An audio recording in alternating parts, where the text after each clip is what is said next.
Kim, what's on your radar? Well, the organizer of the trucker Freedom Convoy has been arrested again and is effectively a political prisoner. Another example of Western democracies acting no better than the nations they criticize for similar behavior. This time, it's Canada. Tamara Lich was originally arrested for organizing the anti-mandate trucker freedom protest back in February. Thousands of trucks descended on Ottawa, causing gridlock for 3 weeks. Apparently, organizing a protest is a crime.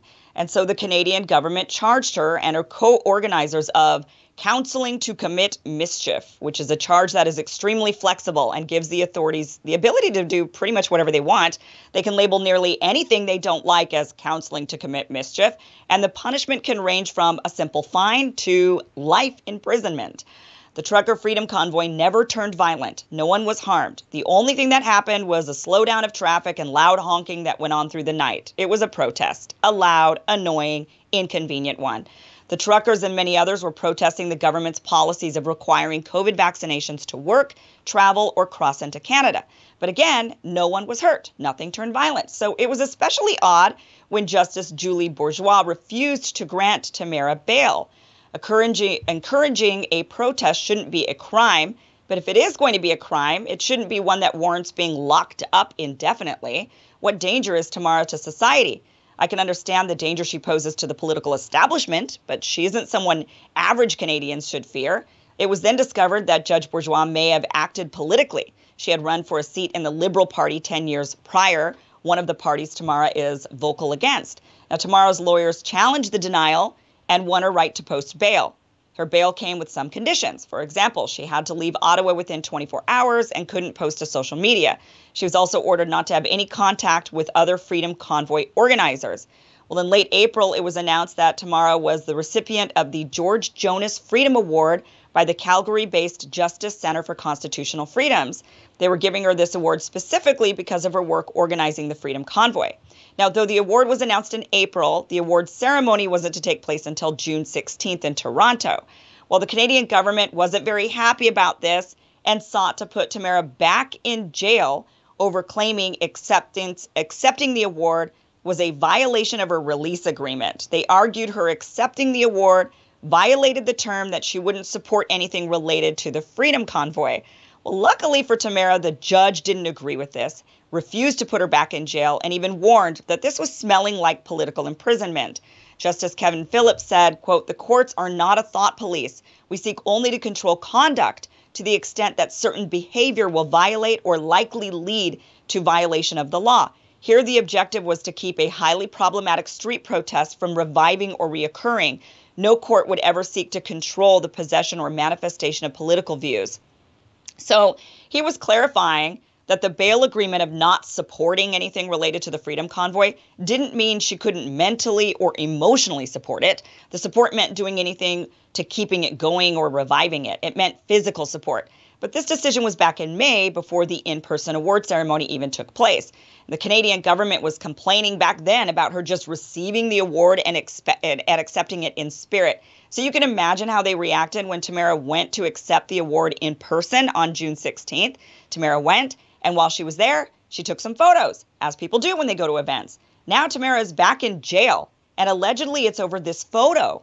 In the photo are other organizers of the Trucker Freedom Convoy, and one of her conditions of the bail was to not have contact with any other organizers, but they were also at the event. But going back to what Justice Kevin Phillips said, the spirit of the law is to keep the protests from reviving. Was going to this event and snapping a photo evidence she's plotting another trucker uprising? The courts will decide. Tamara is being held for 6 days before being transferred back to Ottawa, where another judge will decide. And the Freedom Convoy wasn't the first and only protest Tamara has been involved in. She also organized the Yellow Vest protest in her hometown and was a leader in a movement called Wexit, which advocated for the independence of Western Canada. It then morphed into a political party, which she was a leader in.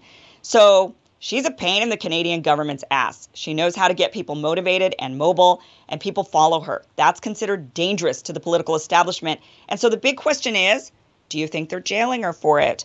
One thing that I find really interesting about this situation, Brianna and Robbie, is that, a lot of Liberals were very against the Trucker Freedom Convoy in particular, and it's the Liberal Canadian government that's going after Tamara. And on the same time, when you look at somebody like Alex Navalny in Russia, who is a very similar type of figure, somebody who is going up against the government, starting protests, starting political parties. And you've got much of liberal America very much advocating on behalf of Alex Navalny, even though Alex Navalny actually holds views that could absolutely be considered white supremacist or white nationalist type views. And the Trucker Freedom Convoy in Canada was accused of being, this just a bunch of fascist white supremacists getting together. That was never proven to be accurate. That was just a smear job. But, where is the outcry for Tamara when so many, go and say, well, what about Alex Navalny? In Russia, to me, the two situations look very similar. Yeah, I mean, you're right that we, and by we, I mean, I guess the media, the kind of take-having establishment is very selective about who gets, freedom fighter hero status and who does not. And it's based often on arbitrary criteria and is obviously hypocritical in so many cases. I think that's a good example. So what do you expect to happen next with this woman? Well, she's sitting in jail waiting to be transferred to Ottawa. She's been there for a couple of days now, so she has to be there for another few days. Then she gets transferred. I mean, who knows? The judges at this point, the first judge wouldn't grant her bail. They said that looked politically motivated, so a different judge said, yeah, she can have bail. And then when they tried to jail her again, that judge says, no, guys, come on, this is looking political. You can't do that. Hopefully, the next judge she gets will be the same mentality of looking at this objectively and saying this is just smelling political. You guys are just putting this woman behind bars because you don't like her viewpoints and you're afraid of her. And that shouldn't be happening in a democracy. Somebody rises up, rallies the crowd, gets people on their side. That's democracy, right?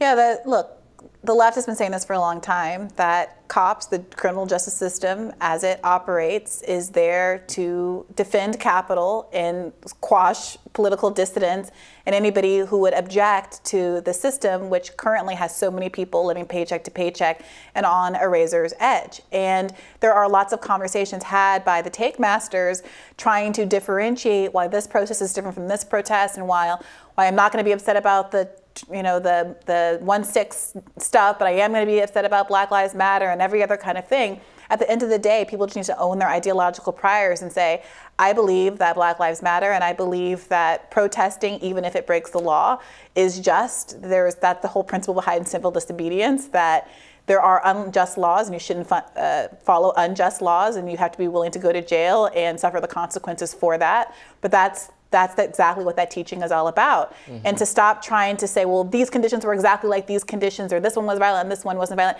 I mean, obstructing traffic is against the law, right? Now, I'm not advocating for that, but when the truckers do it, when Black Lives Matter does it, when anyone does it, when these abortion protesters do it, it is against the law. So we have to stop asking ourselves whether this protest is okay because no one broke the law, and whether it's okay because we believe in what they're fighting for, and that's the revolutionary spirit that founded this country. And at the end of the day, empowering the state to act against the people is always going to put you at some point or another at the front end of the barrel of somebody's gun who ultimately is probably not there to be protecting your rights. And in some cases, the mainstream media will agree with what you just said and say, yes, it's important to fight power, civil disobedience, etc. And then they'll staff all their commentary jobs with former FBI directors and intelligence officials and law enforcement while saying that, yes, law enforcement is bad, the criminal justice system is broken. Now let's hear from more of those people and talk about their narrative for who is committing crimes and who's a hero. Yeah. Well, and what's particularly problematic about this situation is that they've charged her with conspiring to commit mischief. So she didn't even commit the mischief. They're saying she was the protest organizer. And so therefore, and mischief happened at the protest, and she's now responsible for that. Mischief. I'm against that. Yeah, right. Conspiracy charges have been abused. A lot of these RICO charges, a lot of these things that have come up to get the mafia have been used in an expansive way to get a lot of people they couldn't really pin a crime on. My people, the mafia, very unfairly hand-treated by this criminal justice system. Well, it's always wrong to me. All of it is always wrong. Whether it's the Chicago 7 that was implicated for having a protest during the Democratic National Convention in the 60s, whether it be the Black Lives Matter protest, whether it be January 6th, whether it be the Trucker Freedom Convoy, the protest organizers are just organizing protests, whether it be Yellow Vests, whoever it may be.